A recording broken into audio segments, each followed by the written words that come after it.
Back on the REO Gold Comet, I've been slowly rebuilding all the parts for the front axle that we removed in a previous video.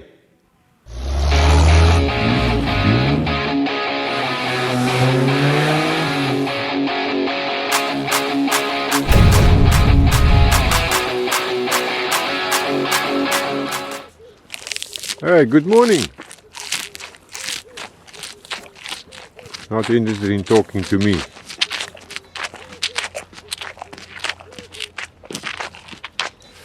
Welcome back to the shop, you oaks. If you don't know me, my name is Duff, and I'm standing here with my REO Gold Comet truck. I think it's a 1959 model. I'm not 100% sure.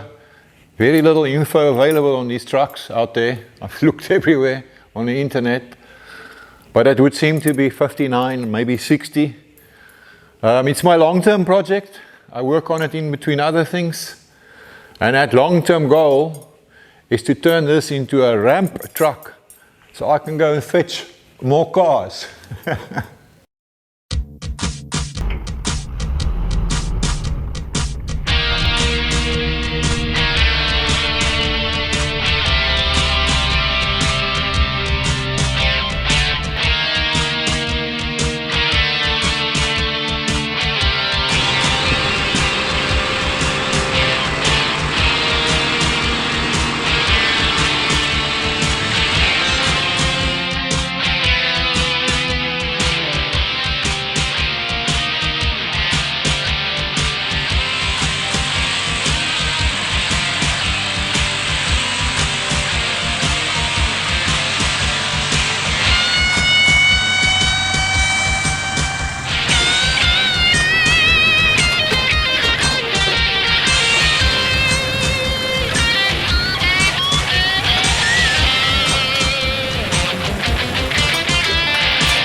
En dank.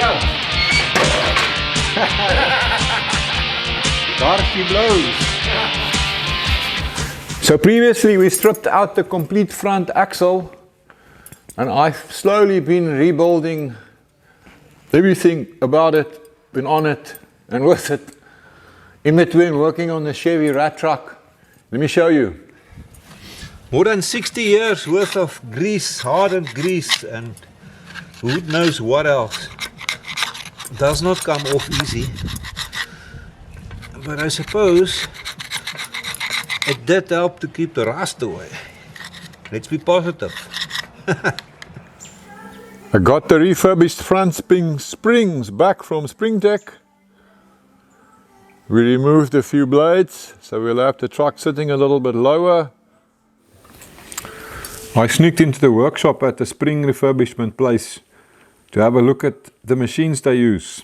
Some really heavy duty and old fashioned stuff. And then I ran into Mornay, who told me a little more. What does this machine do? This one is for the blades. Yeah. It's bending the eye right around. You push the blade right through. Yeah. Then you start making it fast from here. Then you whip the blade. Then the blade is coming with the machine right around. So it makes that eye. Yeah, that makes it eye. Okay. But that must be a powerful machine. Yeah, it's a really powerful machine as well. The blade must be red hot before you can turn the eye. Otherwise, it's not going to turn. So the blade must be red hot. This big monster machine here, what does that do? It's a pressing machine. It's pressing the blades. However, the thickness of the blade it's got a big difference in it. So that one also presses the bushes out, like grass bushes, copper bushes, any bush, any steel. It presses out. Even if getting the biggest blade can have. That thing must have a lot of power. Lot of power. This one is for the U-bolts. For the what? For the U-bolts. Yeah? The U-bolts. For the U-bolts inside the split, you can see it's pressing down the blade like that. Oh, so it makes U-bolt. Wow. So you put a straight piece in. Then this one is pressing like this. So you can make your own size, any size. Any side, doesn't matter. That's interesting, eh? Huh. Well, thanks, Mornay. Now we know. Got the front axle back from the engineering shop. New kingpin bushes installed. Everything is nice and tight now. My buddy Andre at Toolmaker Pro Engineering machined and installed these bushes for me. Great job.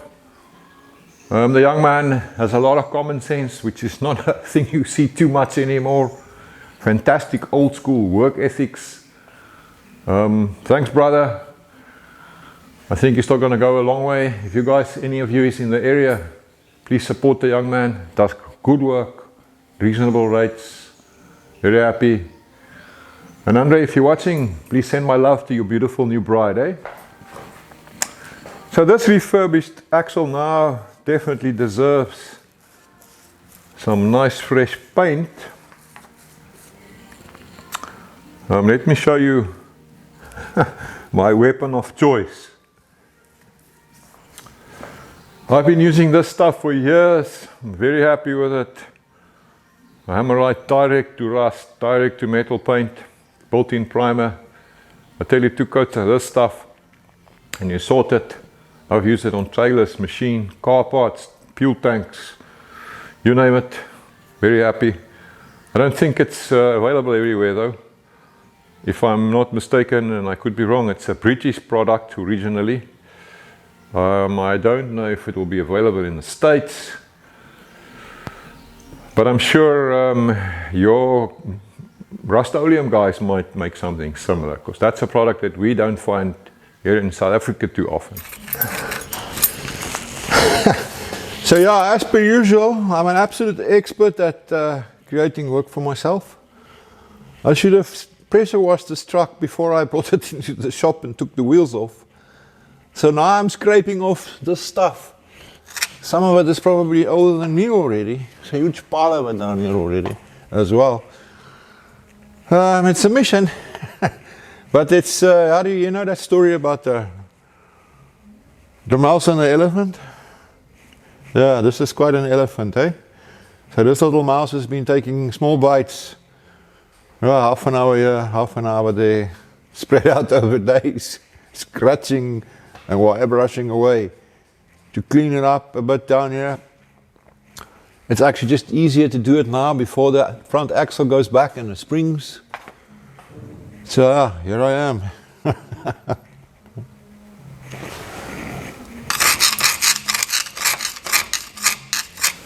I got the brake drums cleaned up and skimmed and painted, and they're looking better than new, man. The backing plates are painted up. I got the brake shoes reworked and relined. This one goes here. And there's his friend that goes on the other side. So it gets a little retaining clip that goes on here, and the original ones were all busted up. So I made these from scratch with a bit of plate. Goes on like that now. And then you just pinch them here with a pair of pliers to hold them in place. That's how they worked originally. So why reinvent the wheel? The old Wagner Lockheed brake cylinders were in terrible shapes. So I sent them off to Cape Town to get a brand new stainless steel inner lining, brand new rubbers and seals. So they are now actually better than new. Look here. It was still made in the USA. That will make some of you very happy, I'm sure. So everything is just loosely in place and still has to be assembled properly, but it's starting to look like something. So now the original spring that goes from the one brake shoe to the other were actually broken in half on both sides. So I got a brand new spring made that will now hook in there on that side, and then obviously on the other side as well. The old bulletproof wheel ups were fine, so I just cleaned them up nicely and gave them a good coat of paint. And how's this? I gave the original wheel bearings a good wash and checked them out. There's actually nothing wrong with them. They're still good. So I'm just going to reuse them. Same with these seals. Nothing wrong with them. These are the saddles that sit on top of the spring pack. So the U-bolt goes across there. And how's this? This rubber right here which is the bump stop. I was visiting one local shop we have here called Rubberman and poking around in there. And can you believe it? I actually found a rubber there that's a perfect fit. So this is a brand new rubber. How awesome is that? Now I've got lots of parts that's been rebuilt and it needs to be assembled. It's a pretty cool shot, don't you think? Looks a bit like one of those exploded diagrams in a shop manual. Well, I've still got some cleaning to do in there. And I'm in need of some brake pipes, which I will be getting soon. So we'll have to assemble this whole lot in another video. Thanks for hanging out with me here. I enjoyed it.